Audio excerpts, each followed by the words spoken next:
Vamos a hablar de la alcalosis respiratoria. Lo primero que presentamos aquí es un dibujo muy gráfico de la misma. Unos pulmones levantando unas pesas, ya que lo que ocurre en la alcalosis es que el pH se levanta.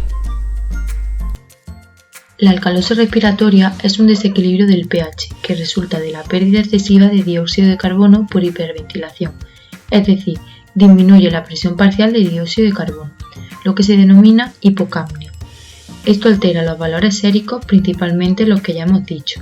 El pH, que normalmente tiene que estar entre 7,35 a 7,45, y en este caso sería mayor, es decir, un pH básico o alcalino. Y la presión parcial de dióxido de carbono, que está disminuida por debajo de los 35 milímetros de mercurio. También disminuye el sodio y el potasio, y se eleva el cloro. Además, el mecanismo compensatorio del que luego hablaremos llevará a una disminución de ácido carbónico. Podemos clasificar las causas y factores de riesgo de la alcalosis respiratoria de diferentes formas. Aquí lo dividimos en procesos asociados a una disminución de la disponibilidad de oxígeno, como son hipotensión arterial severa, insuficiencia cardíaca congestiva, anemia severa, hipoxia e hipoxemia por las grandes alturas, etc. Por otro lado, lo clasificaremos en procesos que estimulan directamente los centros respiratorios, como por ejemplo ansiedad, dolor, fiebre alta, enfermedades, como por ejemplo neumonía por una embolia pulmonar, edema pulmonar, asma, etc. Y por último, estímulos químicos, como por ejemplo la progesterona, salicilatos, nicotina, xantina, catecolamina. Los signos y síntomas de la alcalosis respiratoria dependen de la velocidad de descenso de la presión de CO2. Se refiere a la alcalosis respiratoria aguda, ya que en la etapa crónica, debido a la compensación renal, el pH es normal o casi y puede que no se den estos síntomas.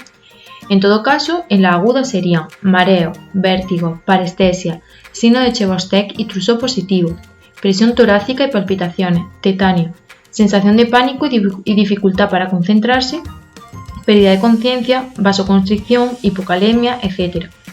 Y como posibles complicaciones se pueden presentar convulsiones en el caso de que la alcalosis sea extremadamente grave, pero es muy poco común.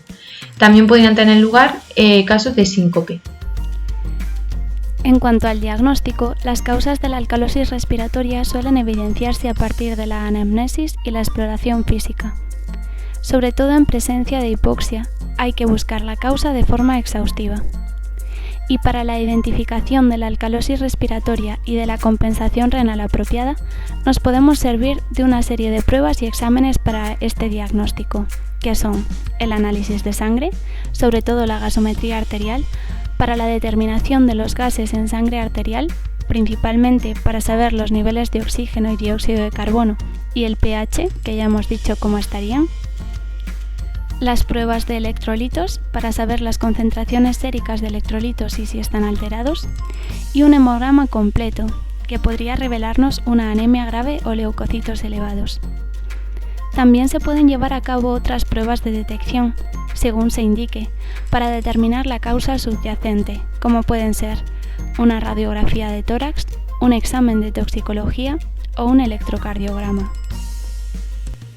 Para compensar lo que está sucediendo, el propio cuerpo reacciona.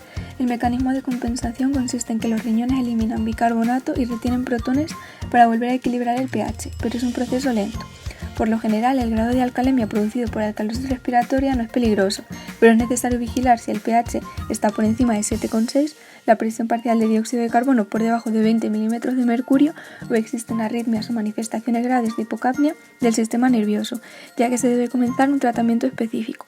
Por supuesto, el objetivo principal del tratamiento de la alcalosis respiratoria va a depender de los factores que la causan. Para disminuir la ansiedad, que es la principal causa de alcalosis respiratoria, se aconseja respirar dentro de una bolsa de papel o nylon o el uso de una máscara que provoca la respiración del dióxido de carbono otra vez, utilizar ansiolíticos, apoyo emocional y en casos de alcalosis muy severas hasta pequeñas cantidades de morfina, y en casos de ataques de ansiedad aguda se administrarán fármacos tranquilizantes o depresores del centro respiratorio como benzodiazepinas por vía intramuscular o intravenosa.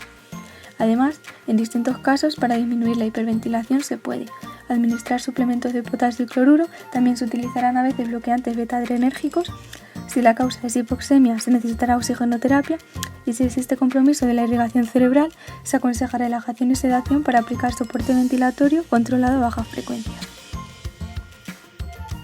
De lo que hemos ido explicando, la actuación de enfermería es muy importante en el diagnóstico y en el tratamiento de la alcalosis respiratoria.